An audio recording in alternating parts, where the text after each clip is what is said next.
Okay, so hi, my name is Jackie, and we're going to be talking about Mexican folklore and culture and the three mothers that have shaped us.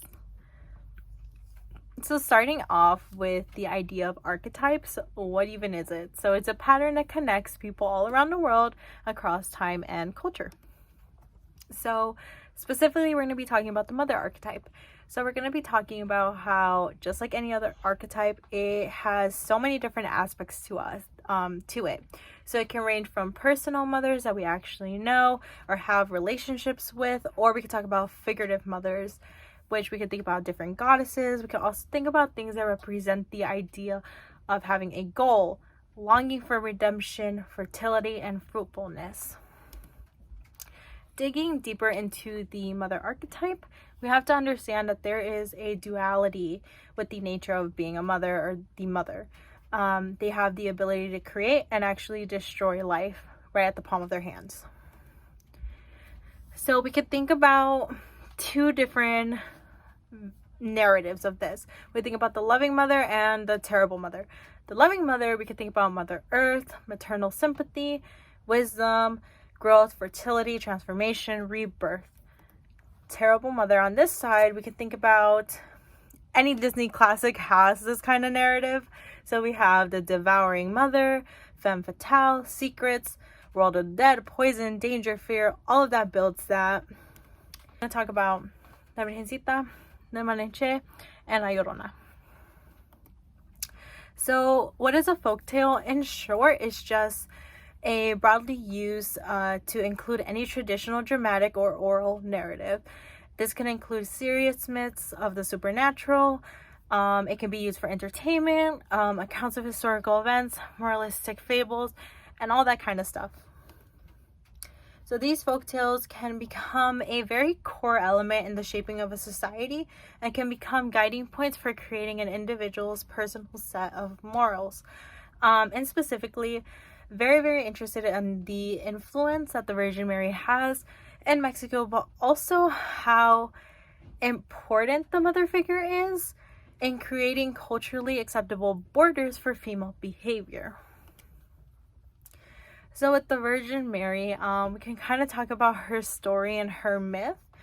And it pretty much starts with Juan Diego trying to get a temple for her and trying to convince the archbishop to say yes to this idea, but he does not believe that she even exists. So he asks for proof, and the Virgin Mary gives Juan Diego in his tilma a bunch of roses. So he goes back to the archbishop and tells him, here is what I have for proof. And they turn into the image of her. And you can actually still see this at the Basilica of Guadalupe to this day. But before her, we had a bunch of different goddesses already established in Mexico. And actually the temple that Juan Diego was talking about was already a nesting place for different mother goddesses, and people would actually go there and make sacrifice to honor all of these different mother goddesses. So we can talk about the divine mothers now in Mexico. It's honestly, it's just the Virgin Mary who is the most popular one, and then we have a lot of other divine mothers that aren't really worshipped anymore. But that's kind of where it went and then where it's at now.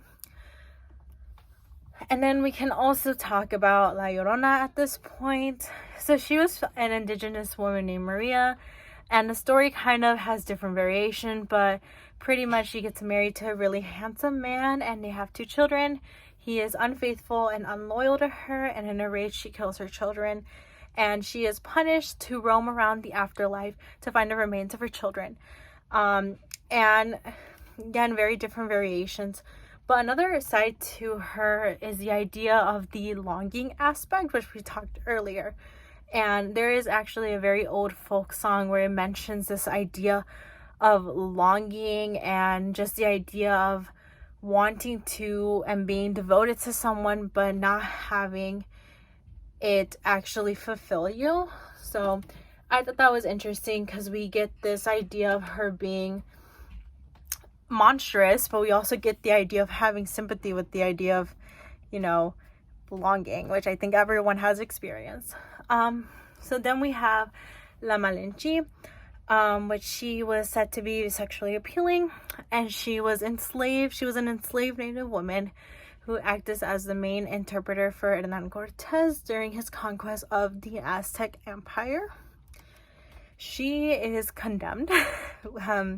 She was the one who pretty much told the Spanish army the battle plans of the Aztecs, and that's why we were colonized. So she is known as a traitor to her own people, and she has become a myth of the dangers of female sexuality. And how do they connect? So there's actually a lot of accounts of our older goddesses that we used to worship actually prophesying and weeping and saying, you know, my children, my beloved children of this specific place, your destruction is next. And later on they did get invaded. So there's a lot of this kind of weeping for my children within every single one of these. Like, it's very interesting.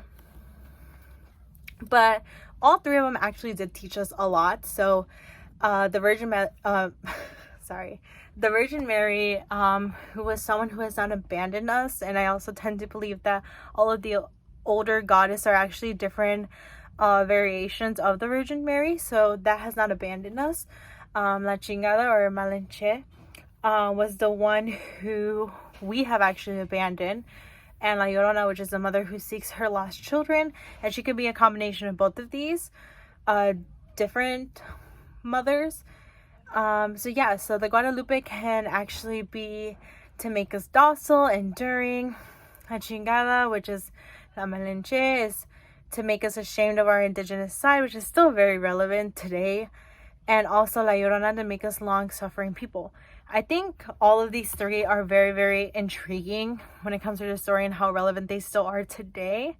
And I just kind of wanted to like understand the mother aspect within these stories, because they're all so very different, but they all kind of connect the same when you think about how big, you know, and how different the idea of the mother can be. And I think these three stories, these three mothers really, really show how complex it is and how much and how powerful a mother can actually be. The creator and also the destroyer. But yeah, so that's pretty much all that I wanted to talk about with this presentation. But yeah, I hope you enjoyed.